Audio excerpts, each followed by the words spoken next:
Bonjour, mon nom est Louise Joncan, je suis planificateur financier. Je suis mère de 2 jeunes adultes et j'ai 3 petits-enfants. Donc, une grand-mère entrepreneur. Bonjour Louise, bienvenue. Bonjour. Alors Louise, tu es dans le domaine des finances. Oui. Donc, quel service tu offres à ta clientèle? Principalement, j'aide les gens à établir leurs priorités, puis à élaborer un plan financier qui va convenir à leurs besoins. Alors, la démarche est toujours personnalisée. Il faut écouter attentivement les gens pour pouvoir les aider ensuite à établir des priorités parce que, évidemment, on a toujours plusieurs besoins en même temps et c'est rare qu'on puisse tous les satisfaire. Alors, j'aide les gens ensuite à faire les choix qui leur conviennent.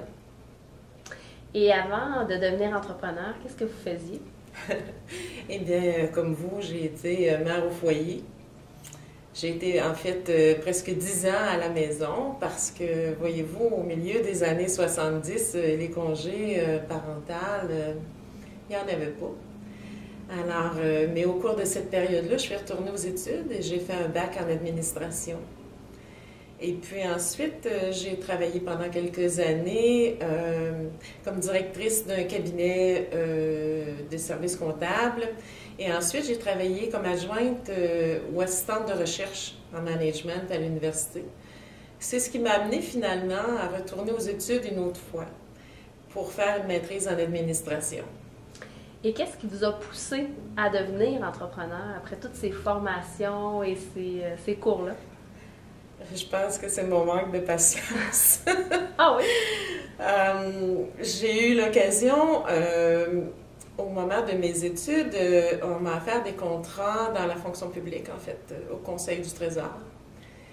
Et on m'avait donné un mandat à réaliser. Et, juste pour réunir les gens, là, il fallait s'y reprendre 3 fois, tu sais, pour avoir quorum à une assemblée, tellement les gens n'étaient pas intéressés au projet qu'on m'avait confié. Alors, j'ai travaillé pendant 6 mois là-dessus. J'ai réalisé une synthèse et j'ai déposé ça au Conseil du Trésor, qui l'ont pris évidemment et qui l'ont mis sur une tablette. Alors, je me suis dit que c'était terminé pour ma carrière dans les milieux publics et que j'avais besoin de choses plus concrètes. Je voulais être plus près des gens. J'avais besoin de défis. Alors, et puis c'est un petit peu par hasard que je suis arrivée à la planification financière parce que je faisais déjà partie de l'Ordre des administrateurs agréés et ce sont eux qui ont été les premiers à décerner le titre de planificateur financier. D'accord. Et est-ce que la maternité a changé quelque chose dans votre vie, dans votre façon de voir les choses? Est-ce que vous pensez que ça a eu un impact sur le fait de votre cheminement en entrepreneuriat? Absolument. Absolument. Écoute, lorsqu'on est mère de famille, on doit tout faire en même temps. Alors, je pense que la première qualité d'une femme entrepreneur, qui est la même que celle de toutes les mères, c'est d'être polyvalente. Vous le savez, on doit être éducatrice, on doit être cuisinière, on doit être psychologue, on doit être même menuisier à certaines heures. On fait de tout. Puis on doit tout concilier en même temps. Et c'est cette qualité-là qui fait que les femmes en général ont plus de facilité à démarrer des entreprises à cause de ça. Alors, ça fait combien de temps que vous êtes en affaires? 18 ans. 18 ans, bravo. Et au moment où vous avez vous avez pris la décision de démarrer votre entreprise, est-ce qu'il y a des gens qui vous ont aidé, qui vous ont supporté dans ce choix-là? Et d'un autre côté, est-ce qu'il y en a qui vous ont découragé, qui ont tenté de vous décourager dans cette décision-là? Bien, les gens qui m'ont supporté d'abord, c'est les gens autour de moi, évidemment, mon mari, les enfants. Je pense que ça faisait leur affaire que je sorte de la maison, comme ça j'allais avoir moins de surveillance. mais aussi les gens autour de moi, je dois dire que j'ai débuté dans une agence d'assurance qui s'appelait La Laurentienne à l'époque.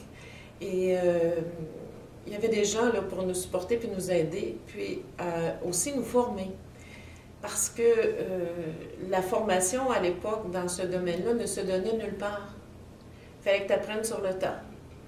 Et donc, d'avoir eu la chance de travailler avec des gens qui avaient de l'expérience au départ, ça facilitait les choses. Donc, est-ce qu'on peut appeler ça un peu comme une sorte de mentorat? Absolument, absolument. Et puis, la difficulté, c'est que tu dois monter ta clientèle toi-même, personne à personne. Alors, il faut vraiment travailler très fort. Il faut donner satisfaction aux gens. Il faut essayer de se faire connaître. Et puis, vient un moment donné où ce sont tes clients qui deviennent tes ambassadeurs, qui te réfèrent, et puis là, les choses démarrent. Et quels seraient les avantages d'être une mère entrepreneur ou les inconvénients s'il y en a? Je pense que le principal avantage, c'est qu'une mère entrepreneur, elle est très polyvalente. Elle est très à l'écoute des gens autour d'elle et elle est capable de déléguer. Ça, c'est très important parce que lorsqu'on démarre une entreprise, il faut assurer nos arrières, particulièrement si on a des jeunes enfants.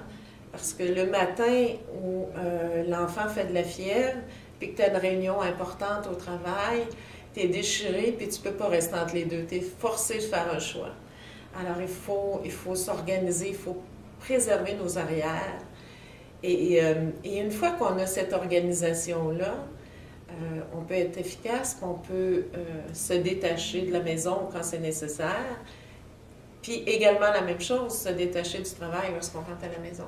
Je pense que les femmes sont capables de faire ça davantage. Donc, un truc qu'on pourrait dire pour mieux concilier travail-famille, ce serait la planification, oui, l'organisation. C'est d'assurer ses arrières, d'avoir des gens à qui on peut déléguer, autant dans l'entreprise qu'à la maison autour de soi. Et parlons argent, donc c'est quand même un aspect qui touche l'entrepreneuriat. Ouais. Est-ce que selon toi, c'est plus difficile d'avoir accès au financement quand on est une femme ou quand on est une mère ou ça n'a pas d'importance? Je dirais que ça a déjà été le cas. Absolument. Écoute, moi, j'ai travaillé dans les années 80, là, c'était pas si simple que ça. Mais je dirais que depuis une dizaine d'années, il y a de plus en plus de femmes entrepreneurs et je pense que les banquiers ont réalisé que les femmes sont plus efficaces. Nos plans d'affaires sont mieux préparés.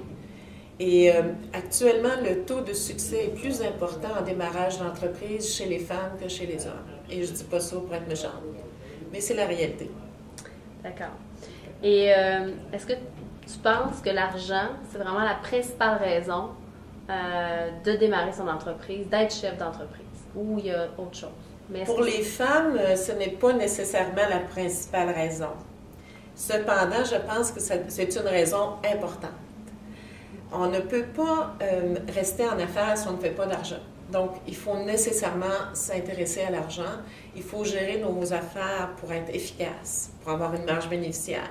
C'est ça qui va faire qu'on va progresser, que nos affaires vont être florissantes. Et une fois rendu là, il faut penser que lorsque nos affaires vont bien, règle générale, on s'implique dans les milieux sociaux autour de soi, on fait du bénévolat, et puis on paye beaucoup d'impôts. Et puis quand on paye beaucoup d'impôts, on aide beaucoup de gens. Alors, ce n'est pas mal d'avoir de l'argent. Il y a des préjugés à cet égard-là. Mm-hmm. Les femmes, en général, veulent d'abord réussir, satisfaire un objectif, mais il faut absolument mettre dans la liste que faire de l'argent, ce n'est pas mal. Au contraire, ça permet de réaliser beaucoup de bien.